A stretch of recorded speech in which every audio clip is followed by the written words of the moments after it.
You've tuned in to the Top 10 Garden Show with garden expert Ken Lain. Join the conversation daily as he answers timely garden questions. Email Ken a question directly from your phone to his desktop through the web at watersgardencenter.com. That's Waters with 2 T's, gardencenter.com. Or visit face-to-face throughout the week where he can be found at Waters Garden Center in Prescott. Now welcome your host, Ken Lain. At the start of the show, I had mentioned that there's two things you really need to be focused on. I mean, you should feel like I need to get out there and start the season. That was preparing your soil. Told you how to do that. That was the first segment. And then also pruning and cutting things back. So getting your perennials cut back, cutting back your fruit trees. Now through middle of March is your window. So it's a big window, but you should want to finish this thing up. So I'm kind of done with mine. And one of the mysteries I find folks have, last week's garden class, one said, again, I've got 3 big pampas grass. 2 of them grow really well. One of them just languishes. It doesn't do anything. What's going on? Help me. And so with all of your ornamental grasses, this is pampas grass, fescues, miscanthus, deer grass, zebra grass, all your pretty decorative, sedges, grasses, that kind of stuff, not yuccas, not agaves, not bear grass, which isn't a grass. It's something different. It's a native evergreen kind of thing that grows out there in the valley areas. I'm talking about your regular ornamental grass. Pampas is the most famous. That's that big grass, gets head high, has these great big plumes on top of it, covered. Right now it starts to look a little rough just because it's rain and snow, kind of beats them up. The plumes have kind of limped over. They aren't as fluffy as they were because they're being beat up. You need to cut those back to about knee high. All other grasses, you're cutting back to about ankle high. So you really cut back on them. If you don't do that, what will happen is that the green that's there now will start to brown as the shorter days, the cold, it just beats them up. If you don't cut them back, you'll get this brown with this green on your grasses. And so other grasses, like let's say miscanthus, or I've got grama grass. I just cut my grama, native ornamental grass, grows about just shy of knee high. Beautiful, beautiful plumes on it or flowers to it. It's beautiful and native. I hardly care for it, but I cut it back. I fertilize it every winter. Now is the time. And so I'm cutting those things back.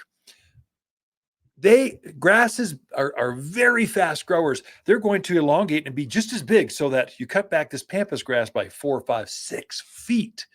It's going to grow that much again this coming season. I mean, really quickly, starting in March, grasses start to grow. In fact, some of them I started to see some green shoots coming up. And so they're waiting to take off. Now, to grow that much and then to plume with this beautiful grass, miscanthus. It's got this beautiful pink hue to it. It's just stunning late summer and autumn. And so it takes a lot of energy to do that, which means food.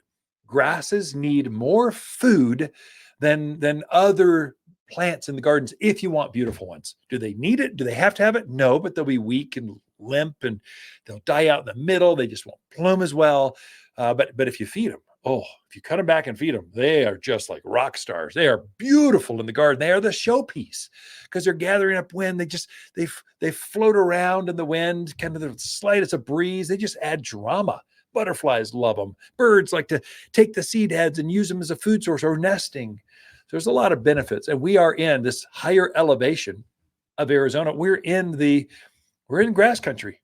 I mean, we grow grasses without all the issues that a lot of other parts of the country have. So whack on those things. Don't be afraid. You almost can't make a mistake with ornamental grasses. So just whack on them. With pampas grass, you'll see these curly hues about, 18, 24 inches off the ground. You cut it back to there. Just whack it off. Throw the rest of it away. Add it to the burn pile. Compost them. Just chuck them in the dumpster. Either way, just clear them out of there. And then fertilize it. Now, for this, if one is not performing as well as maybe others, there's a reason for that. It's going to be soil related.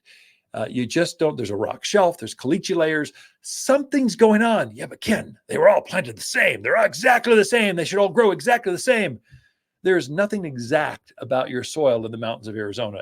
Every single hole, one that's just a few feet away, is different how the soil drains through it, how much organics, what roots are competing for the resources under the ground. Plants are trying to get the most, protect their root zone so they can grow. And you just don't know. I've seen so many holes. You're digging out this huge chunk of this boulder out of this hole, and that makes a difference. So something's going on that you don't see. That's why that one is languishing. It's not, or maybe you got some grubs or something. Something's going on there. But what I told this gal was, hey, take a bag of manure, cut it back, take a bag of manure, just put it around your pampas grass. I think that extra nitrogen and organics are going to be a game changer for that plant. And so if you're doing it, do it to all three of them. Don't hold back and go, this one's special, I'm gonna make them grow. This one, you're held off, I'm trying to even you out. Just treat them all as special children. You're trying to grow out in the backyard, and you want the most out of them. Here's what made these others happy. I want you to be happy too. Everyone gets some. And then fertilize it. I always say grasses would benefit most from 744 all-purpose plant food. The reason I say that, it's got bird guano and cottonseed meal in it. Those two ingredients, grasses love bird poop. I mean, they just love it. They feed off it. They grow faster.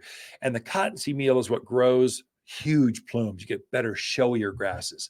So fertilize it, manure it, cut them back, and you'll be set the stage for just stunning, the most beautiful grasses on the street in your neighborhood. Hi, Lisa here with the Plants of the Week and our Arizona Gold Euonymus. An excellent choice for colored hedges and as tough as they come. This evergreen displays bold gold, head-high foliage that grows even thicker when sheared. A single shrub makes a bold statement, but in rows they make excellent visual and sound barriers. Waters Garden Center, 1815 Iron Springs Road in Prescott, where people who love bold gold hedges, they love to shop.